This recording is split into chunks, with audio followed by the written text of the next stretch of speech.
இன்றைக்கி வந்து நம்ம ஒரு கிட்ஸ் கவுன் தான் நம்ம எப்படி தைக்கலாங்கிறத பார்க்க போகிறோம். இந்த கவுனுக்கு பார்த்திங்கன்னா இந்த மெட்டீரியல் வந்து மீஷோவில் ஆர்டர் பண்ணதுன்னு சொன்னாங்க. 4 பீஸ் பார்த்திங்கன்னா 399 தான் சொன்னாங்க. அப்படின்னா ஒரு பீஸ் வந்து 100 ருபீஸ் கிட்ட தான் வருது. இதுக்கு பார்த்திங்கன்னா நான் மேல் பாட்டுக்கு பார்த்திங்கன்னா லைனிங் போட்டுக்கிறேன். ஏன்னா மேல் பாட்டில் வந்து கொஞ்சம் பாலிஸ்டர் போல் இருக்கிறதுனால கொஞ்சம் ஒட்டிட்டு ஒரு மாதிரியாக இருக்குன்றனால நான் காட்டன் லைனிங் மேல் பாட்டுக்கு போட்டுட்டேன். அதுக்கு பார்த்திங்கன்னா சிம்பிளாக நான் ஒரு மாடல் போடுவோன்னு கேன் வாஷ் பார்த்திங்கன்னா இந்த ஒரு சிம்பிள் மாடல் போடுவோன்னு கேன் வாஷ் வந்து நான் வெட்டி எடுத்துக்கிட்டேன் நெக்குக்கு. அதை அயன் பண்ணி நம்ம தைச்சி முடிச்சிடலாம் அப்படின்ட்டு மெட்டீரியல்லே வச்சு அந்த பூ கலருக்கு பைப்பிங்லாம் கொடுத்துருந்தேன்.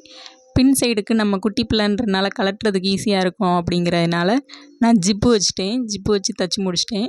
கை பார்த்திங்கன்னா அம்பர்லா ஸ்லீவ் கொடுத்துருந்தேன் குட்டியாக. அழகாக இருந்துச்சு, சூப்பராக இருந்துச்சு, பார்க்குறதுக்கு ரொம்ப அழகாக இருந்துச்சு. உங்களுக்கும் பிடிச்சிருந்துச்சின்னா மறக்காமல் லைக் பண்ணுங்கள், எப்படி இருந்துச்சுன்னு கமெண்ட் பண்ணுங்கள். நம்ம சேனலை சப்ஸ்கிரைப் பண்ணாதவங்க சப்ஸ்கிரைப் பண்ணிடுங்க.